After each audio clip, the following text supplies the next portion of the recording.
கஸ்தூரி என்றொரு குலப்பெண்தானம்மா கணவன் காந்தி புகழ் பெற வாய்த்தாள். நாகம்மை என்றொரு தமிழ் பெண்தானம்மா தந்தை பெரியார் பெருமையை காத்தாள். மாவீரன் நேருவின் ஆதாரம் தான் அஞ்சாத மனைவியின் அன்பு மனந்தான்.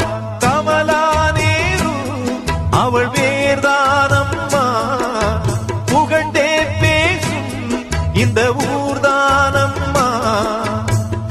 அதுபோல் எனக்கு நீதான் ஆதாரம். வண்ணமொழிமானே வெள்ளி மீனே வந்தேனே, வண்ணமொழிமானே வெள்ளி மீனே